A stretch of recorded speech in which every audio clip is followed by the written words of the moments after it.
Hello friends, आज मैं आपके साथ लेके आया हूँ शॉर्ट क्वेश्चंस की लिस्ट में पब्लिक फाइनेंस की एक और क्वेश्चन। टॉपिक का नाम है state the main methods for redemption of public debt. Public debt को रिडीम करना, वापस करने के, ख़त्म करने के क्या क्या तरीके हैं, ये डिस्कस करेंगे। डिस्कस करने से पहले आपको बता दूं कि इस टॉपिक के सारे लिंक आपको डिस्क्रिप्शन में मिल जाएंगे। शॉर्ट क्वेश्चंस की मैंने प्रॉपर लिस्ट बनाई हुई है, आप जाके चेक कर सकते हैं। चलिए शुरू करते हैं। पहला मेथड है सरप्लस बजट। सरप्लस बजट में आ जाता है कि सरकार अपने खर्चे कम कर दे और आमदनी के सोर्सेज बढ़ा ले, जिससे उसके पास सरप्लस पैसा हो जाएगा और जितना सरप्लस पैसा होगा उसको वो यूज़ करके अपने जो कर्जे हैं उसको वापस कर सकती है।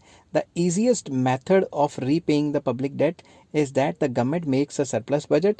It implies that government revenue should exceed its expenditure या expenditure. For this additional taxes are imposed. या तो सरकार अपना खर्चा कम कर ले, आमदनी बढ़ा ले, या फिर अगर खर्चा कम नहीं कर सकती तो टैक्सेस बढ़ा दे ताकि उसके पास ज़्यादा पैसा इकट्ठा हो सके। जितना ज़्यादा पैसा इकट्ठा होगा उससे वो कर्ज चुका सकती है। दूसरा पॉइंट आ जाता है terminable एन्युइटीज़। In this system, the government pays back the amount of public debt in terminable annuities. Terminable annuities में देती है। कैसे देती है? The government first decides the annual installment of public debt. सरकार पहले डिसाइड कर लेती है कि मेरे सालाना इंस्टॉलमेंट ये है। Creditors are made payment either proportionately to their credit or according to the serial number of their debentures. तो सरकार एक बार डिसाइड कर लेती है कि मेरे साल के इतने मेरे बनते हैं, ठीक है, मैंने हर साल इतनी इतनी इंस्टॉलमेंट देनी है। या फिर सरकार देख लेती है कि जिस को बॉन्ड बेच के कर्जा लिया था जिससे, उसको नंबर वाइज देख लेती है कि किसका नंबर पहले आता है उसको पहले दे देती है, जिसका नंबर बाद में आता है उसको बाद में दे देती है।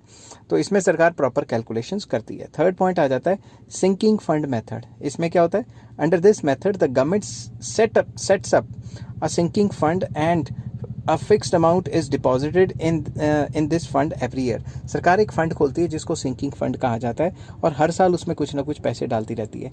This amount is invested somewhere. इस अमाउंट को कहीं लगा दिया जाता है, चाहे शेयर मार्केट में लगाएं, चाहे ज़मीनें खरीदने पे लगाएं, कोई भी काम पे लगा दिया जाता है। As a result of this amount आना था, the interest of the amount goes on accumulating. तो जो पैसा लगाया हुआ है उससे या तो प्रॉफिट कमा रही है या एफडी करवा ली हुई है, तो उससे क्या हो रहा है? रेट ऑफ इंटरेस्ट एक्यूमुलेट होता जा रहा है।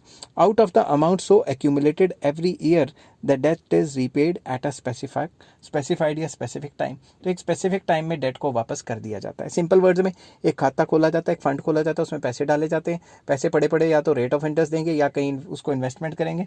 इन्वेस्टमेंट करने के बाद जो भी पैसा इकट्ठा होगा प्रॉफिट से, उससे जो उधार है वो चुका दिया जाएगा। आई होप ये वीडियो आपको पसंद आई होगी। अगर पसंद आई है तो please like, share and subscribe. इस चैप्टर के सारे लिंक आपको डिस्क्रिप्शन में मिल जाएंगे और शॉर्ट क्वेश्चंस की पूरी लिस्ट बनी है, उसका डिस्क्रिप्शन भी आपको उसके भी आपको सारे लिंक्स डिस्क्रिप्शन में मिल जाएंगे। Take care, bye bye.